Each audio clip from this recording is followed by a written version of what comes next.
So, today we're going to talk about microaggressions. I've been involved in complaints that someone was being microaggressed, and I found it so tricky. And I didn't want to devalue the statement that the employee was making, but it was also hard to see. I'm just so curious about whether or not there's a better way to handle that. And that discussion is coming up right now. Hi there, I'm Andrea Adams. This is the HR Hub, and on the show, we talk about anything related to HR. Please subscribe to the show or like. It keeps me motivated to keep generating more episodes about HR. So, today my guest is again Sara Taylor. Sara is the president and founder of deepSEE Consulting. She has specialties both in diversity and leadership development. She's become a thought leader in the area of cultural competence and recently wrote a book. She's written more than one, but the recent one is called Thinking at the Speed of Bias. We had a fascinating conversation about civility a while back. I'm just really looking forward to this conversation. Hi, Sara. How are you? I'm fabulous. Andrea, how are you? I'm even more fabulous. I'm even more fabulous because of things I'm going to learn. Oh, it has been, those are hard. I want to validate the person being microaggressed. I believe that microaggressions are a real thing. I just don't know how, I guess. But, anyways, before we get to that part of the conversation, can you remind us all what a microaggression is? Or, but actually, not a microaggression. Microaggressions are, and what harm they can do. Yeah. Let's give credit to who created the term, Chester Pierce. And folks might be surprised how long ago. Do you have a guess? Because you said it was a long time ago. I'm going to say 50 years. I'm going to say, Exactly. okay. G- I guess I gave you a hint. Yeah. No, you didn't. I just guessed. 50 years ago. Yeah. And that seems like, wow, impossible to imagine, right? And let's also just acknowledge kind of a disclaimer. There are lots of folks that don't necessarily appreciate the term itself. Mm. Um, is it really micro when it's traumatic for the receiver? It's not. Or when it's felt for years later, that's not micro. It also doesn't really feel, aggression to me at least indicates something almost more like physical. So, not micro, not aggression. There are lots of folks that have to call them other things. One of my colleagues back 30 years ago, Lauren Nile, she called them daily indignities. We also have Tiffany Jana, who more recently, she's a fellow Barrett Kohler author like myself. She calls them subtle acts of exclusion. And she has a book by that title. I think that's so helpful. So thank you for that. Keep going. Yeah, absolutely. And I call them identity based trauma because they are specific to identities. The microaggressions that a white woman experiences are different than the microaggressions that a woman of color experiences, as an example. So they are identity based. Uh, and it is also traumatic. And so we learn about the impact that microaggressions have on, I call it sender and receiver. So the person that is receiving, we learn about that impact from the field of psychological trauma. And we know that folks actually have a physical reaction. There's a physical impact to that emotional event. That's why I call it identity based trauma. Hmm. I'm going to keep calling them microaggressions just, Yeah, yes, I would encourage you to, just because that's what folks know. Absolutely, yeah, that's what I right. do as well. But I love some of those other options because I think they're more informative. So I did a microaggression episode, I don't know, some time ago, and I'll reference that at the end. But some of the comments were, I just wanted to have beers with my buddy and be thoughtful. Was that microaggression? And so, you know, bringing some sort of food they thought that this particular ethnic group would like and thought it was a microaggression. And I think people really struggle with knowing whether or not their comment is just an innocent, thoughtful comment or it's a microaggression. One thing to keep in mind is microaggressions are unintentional on the part of the sender. So we're not talking about intentional acts of othering, intentional acts of discrimination. Does that happen? Yes, absolutely. Oh, Unfortunately, and happens. and all too often. Corey, before I let you go on, what do you call the intentional acts of exclusion? Yeah, it's meanness, it's polarization, it's discrimination. Absolutely. The difference is that folks actually intend to say it. They intend to belittle the other race or the other gender or whatever it might be. Uh, so that's a very different ball game than someone that it actually they have a negative impact, but they had a positive intent. That's where microaggressions, that's the realm of microaggressions. Okay. Okay. And that's why they're more difficult to I uh, they're more difficult to address. They're also much more difficult for the sender to accept accountability, because what we tend to do is just lean on our intent. Well, I didn't mean to offend. Well, Mhm. I was trying to connect. I was trying to be respectful. And so what are we doing there? We're literally just focusing on our intent. We aren't hearing anything about or acknowledging anything about the impact that our actions had on the other person. And, we would never do that in other, like if I'm walking with stilettos and I accidentally step on someone's foot, they scream.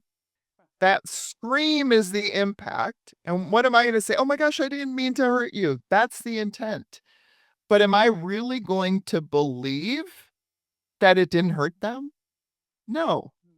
But with microaggressions, we really second guess that impact on the receiver, unfortunately. Well, isn't that fascinating? I think that, yeah, okay. Uh, can you give us an example then of a microaggression that solidly fits into your definition? Yeah, let me give you a few just to kind of cover a number of different identities. And these are ones that I know have actually happened in real life. So the Latino who walks into the HR office ready for his interview for a management position. And what they say to him is, "Oh my gosh, thank God you're here. That copy machine has been broken for weeks. It's back there. How long's it going to take you to fix it?" So that assumption that he can't be there for an interview for the management position, he's got to be there to fix the copy machine, right?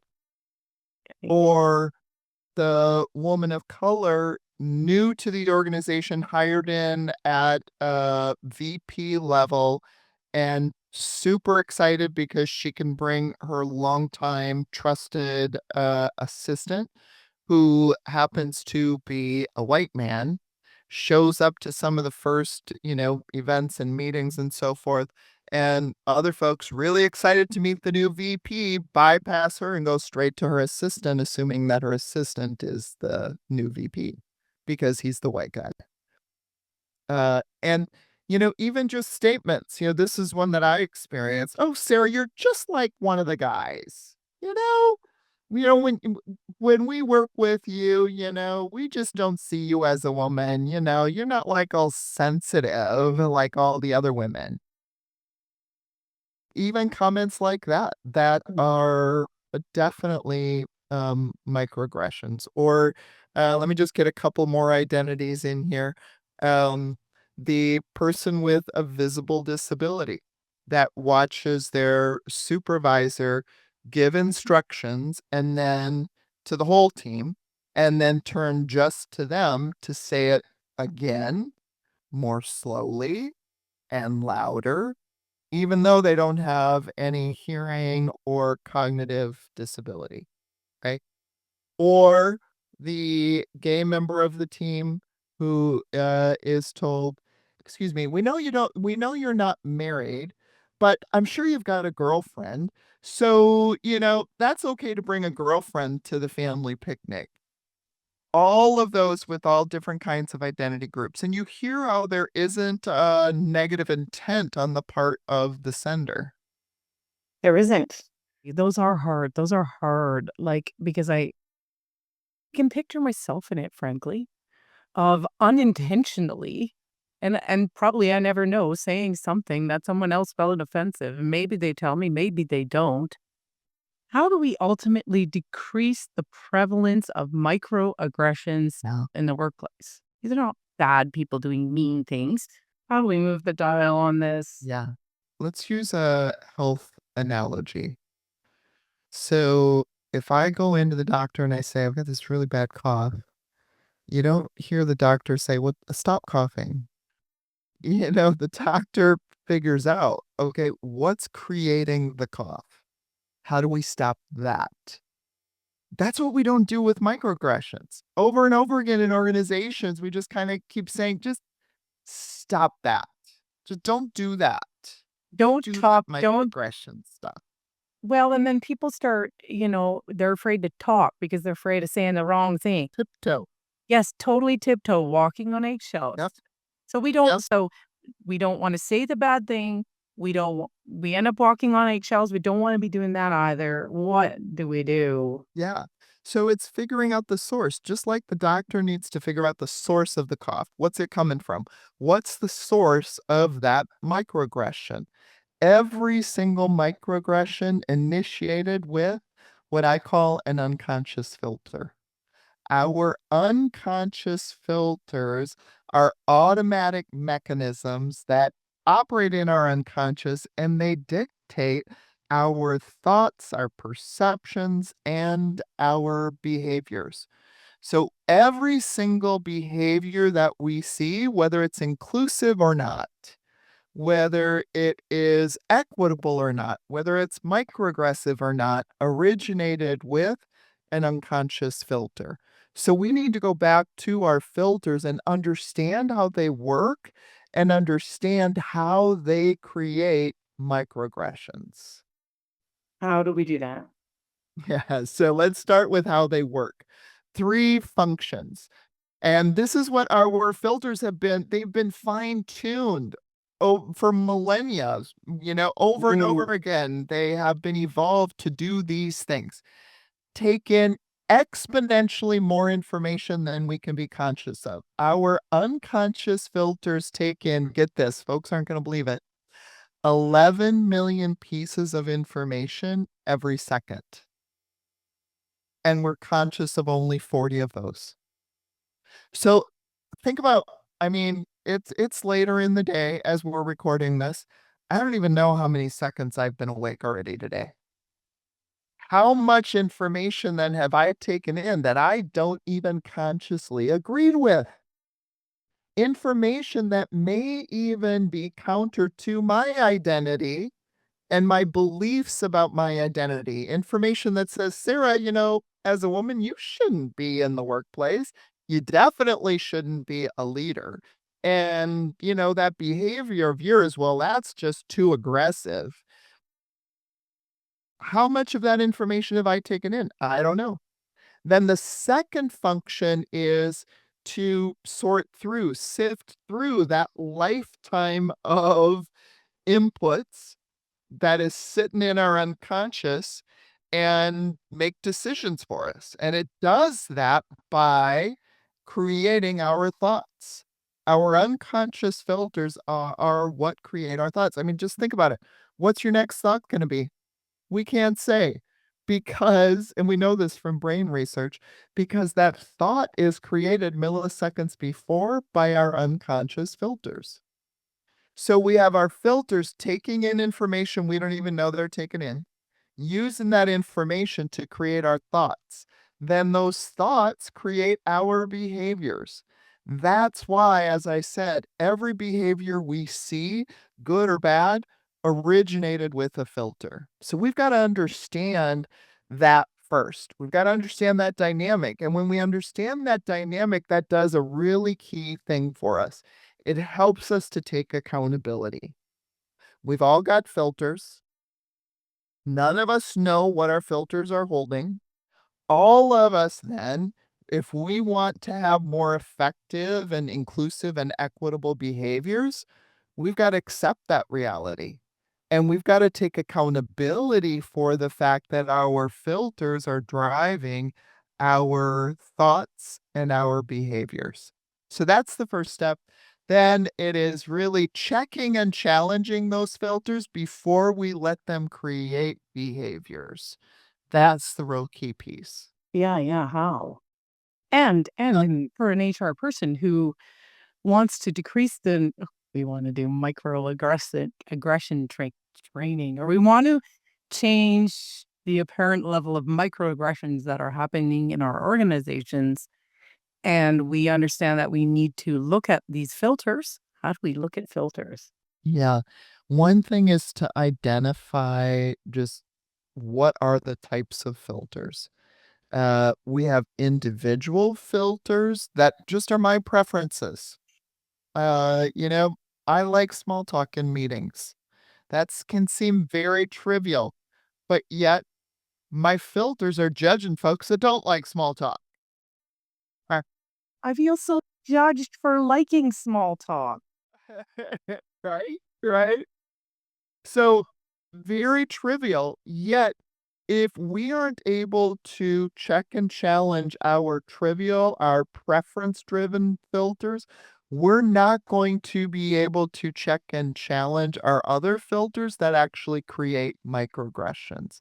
And those are systemic filters. Systemic filters tie to stereotypes. So, Mhm. just like I said, what have I taken in that's stereotypical information already today about any identity group? And not only because you mentioned this, and it's really key, it's not only stereotypical information, it's also actual information. As I said, I could take in, maybe I passed a classroom where they had the presidents of my country. I happen to live in the United States. They've got the presidents of my country up on the wall. Well, what does that tell me? Sarah, you shouldn't be a leader. That's actual, factual information. That's not stereotype. So it's both that actual and stereotypical information that our filters are taking in. Uh, but our systemic filters are tied to those stereotypes, and they reinforce those stereotypes. All of X group are lazy, all of Y group are smart. All of one gender is this, all of another gender is that. And if that's stored in our filters, that creates then associations as we are interacting with folks. If I don't see women as leaders, I'm going to go to the male assistant and shake their hand and say, "Welcome, VP," instead of to the new woman that's the VP, as an example. What about if, like in when I kicked this off, I talked about a complaint was involved in about a microaggressions in the workplace. Tips do you have for HR in handling those kinds of complaints? Number one is to really acknowledge the impact Okay. on the receiver and start there. Start with really understanding the trauma because so often we can be dismissive of that. Well, it really wasn't that bad, was it? Well, they didn't mean to. And the reality is, you can have two folks of the same identity hear the same statement, and one of them is traumatized by it and the other isn't. This isn't globally everyone of an identity feels this way. But we can't dismiss. Just like again, my stilettos. There might be some folks who are like, "Oh, that no big deal. That didn't hurt." And other folks that are like, "Oh my gosh, I'm going to the ER right now. File a workers' complaint." Right? We have to focus on the impact, not on, "Oh, gee, they said that they didn't mean anything." That's focusing on the intent. And again, assuming that the intent was positive. If the intent wasn't positive, that's a different kind of investigation. It's fully an harassment investigation at that point. Absolutely. Even HR, if someone comes up forward and says, uh, employee X was microaggressing me, do we have to believe every single person that says that? Not that we have to necessarily believe, because folks use microaggressing in so many different ways. It has become a term that can be used for all kinds of things. You know, they were mean to me, and so I'm gonna say they were microaggressing. Um So it's not that automatically we just say, "Okay, yep, you're right. They were microaggressing you." It might be something else. It might be intentional discrimination. It It might be that actually the other person was mean to everybody that day and it had nothing to do with that person's identity. Uh, it has so to be tied. I think what I'm hearing is it has to be tied to the identity mm, to be a microaggression, mm, and it's unintentional, mhm, but we are inclined and we are expected in HR a lot of times to investigate. We have to investigate whether or not there was microaggression. mhm. And whether we do it ourselves or turn it over to somebody to do for us, the moneyness of a microaggression definition is not helpful. But when we're supposed to do an investigation, what are we looking for? Yeah. Yeah. We want to know what really did happen. Okay.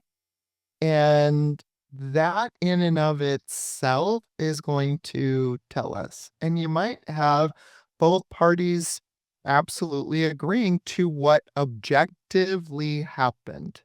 Person A said this to person B, and both parties agree that that's what was said. The disagreement there many times comes from person A thinks that wasn't a big deal, and person B says, this created trauma for me. Again, they probably won't use that particular language, but that's the piece. We got to get to what objectively happened. What do we know for sure happened? And sometimes, as we know, we can't really we can't fully get to that conclusion. Mhm. But if we have a sense of what objectively happened, the and then we're looking at the person that's saying, "I didn't mean to. I had positive intent." That's not the focus. That's not where we end the investigation. The focus is on the impact that it had on the receiver. Mhm. So we can't dismiss the action just because the sender didn't intend to have any harmful impact. Mhm. Yeah, I think just for the audience out there, and I don't know if they're going to learn from what I'm learning, but I've tended to see bully or microaggressions more in a sort of a bullying, a form of bullying and harassment where it is intentional. And I'm going to handle as someone investigating and just, when you have to assessing discipline for something like that, it is going to be different than someone Absolutely. who, and harsher for someone who does it intentionally than Mhm. someone who doesn't. But it isn't to say that harm was not done. Mhm. Absolutely, absolutely. Mm. And if it is something that, it does fall in the category of microaggression, again, so the intent was good, then we start with the carrot, which is learning, understanding, awareness, development, and helping them to understand. helping them to understand that there was a disconnect between their positive intent and the negative impact on the other person. But if it keeps happening, that's when we've got to move to the stick, where we've got to say, hey, this isn't okay. Yeah. And we're going to set a boundary in our organization. No to this. Yeah. Yeah. Okay, I know we really have to wrap this up. Can you tell us where, if someone wants to learn more about all of this, because what a fascinating conversation, where?